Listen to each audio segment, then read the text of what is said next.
일상생활에 궁금한 과학 이야기 많으시죠? 여러분들의 궁금증을 친절하게 풀어드리는 박마더 한선아입니다. 이번 시간에는 어떤 이야기를 준비해 주셨나요? 다들 고기 좋아하시죠? 저도 고기 육류파 엄청 좋아하는데요. 어떤 사람은 너무 비싸서 못 먹고 콜레스테롤 걱정 때문에 또 먹기 꺼려지고 그 사랑스러운 동물들을 어떻게 먹을 수 있어? 이렇게 생각하시는 분들도 굉장히 많으신데요. 이런 걱정들을 조금이라도 해소시킬 수 있는 오늘은 대체육에 대한 이야기를 해보려고 합니다. 어떻게 보면 이게 최신 기술인 거죠? 아니에요. 사실은 이 대체육이 우리가 생각하는 것보다 훨씬 더 역사가 오래됐습니다. 양나라 시대 양무제 때로 거슬러 올라가는데요. 지금부터 무려 1500년 전의 이야기예요. 이 양무제라는 분이 정말 독실한 불교 신자였는데, 양무제가 황제가 되기 전까지는 승려들이 술도 마시고 고기도 먹고 이렇게 하셨다고 하더라고요. 그런데 이게 이제 수양에 방해가 된다라고 판단을 해서 고기 먹지 마, 그리고 딱 끊어버린 거죠. 그래서 그 승려들이 고기 맛을 내는 것을 한번 만들어 보자. 그래서 콩을 이용해서 만들기 시작한 게 바로 이 대체육의 아주 오래된 역사라고 전해져 내려오고 있습니다. 확실히 그 욕구가 과학의 발전을 일으킨다는 것이 여기서도 나타나는 것 같아요. 필요는 발명의 어머니다. 그렇죠. 대체육 하면은 우리가 흔히 콩고기만 생각을 하고 있잖아요. 그런데 사실은 그것보다 더 훨씬 범위가 넓습니다. 우리 영화 설국열차 기억하시죠? 거기서 그 하층에 있는 사람들이 먹던 단백질 블록. 그 양갱 같은 거잖아요. 네네. 그거는 저기 곤충으로 만드는데 그게 어떻게 대체육이에요? 곤충으로 만들었지만 단백질을 보충하기 위해서 우리가 고기처럼 먹는다라는 입장에서 본다면은 대체육의 일종이다라고 볼 수도 있고요. 식물성 단백질 말고 또 요즘은 기술이 발달해서 실제로 동물성 단백질로 만드는 대체육까지 굉장히 종류가 다양하다고 볼 수가 있죠. 식물성 고기는 말 그대로 그 식물에서 고기의 성분을 뽑아내서 고기의 맛과 질감까지 더해주는 것을 식물성 고기라고 이야기를 하죠. 사실 식물성 대체육을 콩으로 만드는 데는 이유가 있어요. 콩이 단백질의 보고이기 때문이지요. 영양만 생각하면 그냥 콩 먹으면 돼요. 이것을 굳이 대체육으로 만드는 것은 고기처럼 먹고 싶어서 콩을 만드는 것인데요. 그래서 이 맛을 더 살리게 하기 위해서 콩 껍질을 사용을 한다든가 이렇게 해서 질감을 조금 더 고기처럼 이렇게 쫄깃쫄깃한 맛을 살리기도 했고요. 고기에서 나는 그 맛있는 것이 이제 피에서 오는 헤모글로빈에서 오는 것이 있기 때문에 콩에 있는 뿌리옥 박테리아에서부터 헤모글로빈 성분을 뽑아내는 이런 연구도 하고, 그래서 이 콩고기가 더욱더 고기처럼 느껴지는 이런 맛으로 이제 발전을 해오게 된 거죠. 이것이 진짜 고기처럼 맛을 내려면은 아무래도 콩만 가지고는 조금 어렵지 않을까 하는 생각이 있어요. 그래서 나온 것이 배양육입니다.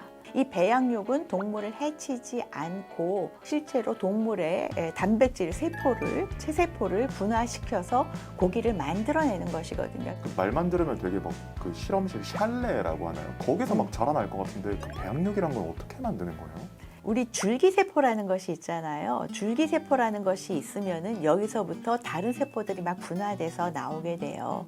그래서 동물의 체세포 중에 체세포 줄기세포를 가지고 배양액에서 이걸 키우게 되면은 동물의 단백질 덩어리가 생겨나게 되는 거죠. 그런데 이 단백질 덩어리가 생기면 이것은 순수한 단백질 덩어리가 돼요.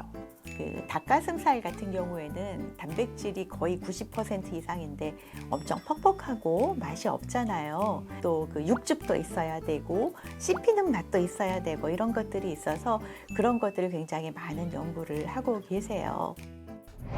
배양육 같은 경우는 실험실에 있잖아요. 그 되게 비쌀 것 같다는 느낌이 들어요. 비싸겠죠. 아직까지는 연구 단계니까. 2013년에 그 네덜란드의 한 대학에서 햄버거 패티를 배양육으로 만들었어요. 이때 들어간 비용이 얼마 정도 들었을 것 같으세요? 한 50만 원? 3.9억 원, 약 4억 원이 들었습니다. 상상해 가세요. 4억 원짜리 햄버거. 이렇게 비싸게 들었는데요. 이게 사실은 기술이 발전한다는 것은 그 기술력이 늘어난다는 것도 있지만 경제력이 확보가 된다는 것도 있거든요. 그래서 재작년에 싱가포르에서 그 치킨 너겟, 배양육으로 만든 치킨 너겟의 시판을 허용을 했는데요. 이 치킨 너겟은 1인분에 24,000원. 그러니까 이제 어느 정도 그 환경이라든가 동물 복지를 생각하면서 고기를 즐기고 싶은 사람들에게는 지불을 할 정도의 그런 가격으로 떨어졌다고 볼 수가 있는 거죠. 그래도 그 영양소 같은 거는 아직 진짜 고기에 좀 못 미치지 않을까요? 사실 영양소만의 측면으로 보면은요, 우리가 영양소라고 이야기하는 게 단백질, 지방, 탄수화물이잖아요. 이 세 가지의 균형 측면에서 보면은 결코 뒤지지 않아요. 우리가 고기를 먹는 것은 단백질을 섭취하기 위해서 먹는 것인데, 식물성 대체육의 경우에도 그 단백질의 그 함유량은 사실은 일반 고기에 못지않게 나오고요. 물론 탄수화물은 조금 더 많지요. 그 대신 콜레스테롤이라든가 아니면은 그 포화지방 같이 몸에 해로운 성분은 전혀 없기 때문에 영양적인 측면에서 보면은 이론상으로 수치상으로는 대체육이 전혀 뭐 고기에 뒤지지 않는다. 그렇지만 이제 한 가지 그 단백질의 퀄리티, 단백질의 품질에서 보면은 동물성 단백질에 비해서 식물성 단백질은 필수 아미노산이 조금 부족한 점이 있다. 그래서 동물성이 무조건 나쁘다, 식물성이 무조건 좋다 이렇게 양비론적으로 가는 것보다는 이 둘이 서로 상호 보완을 하는 것이 더 옳은 우리가 접근 방법이 아닌가 생각합니다. 맛도 고기가 훨씬 좋고 구하기도 훨씬 쉬운데 근데 대체육을 꼭 이렇게 먹어야 되는 이유가 있어요? 사실 대체육, 배양육을 연구를 하는 것은 단지 동물을 사랑해서만은 아니에요. 우리가 동물을 키우면서 우리 생태계에 굉장히 큰 영향을 미치고 있는데요. 전 세계 온실가스의 15%가 동물들이 하는 트림 그리고 방귀에서부터 나온다.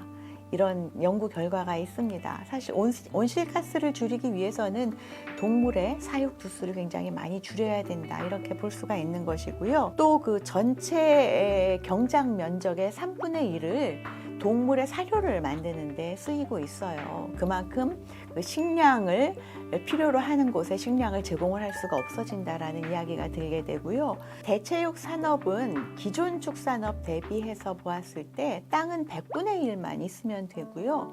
또 물은 50분의 1만 사용을 하면 된다고 해요. 또 배출되는 이산화탄소의 양은 거의 없기 때문에 인류의 지속 가능한 발전을 위해서는 대체육에 대한 연구가 어떻게 보면 꼭 필요한 게 아닌가 이렇게 생각을 할 수도 있지요. 예, 오늘 준비한 이야기는 여기까지입니다.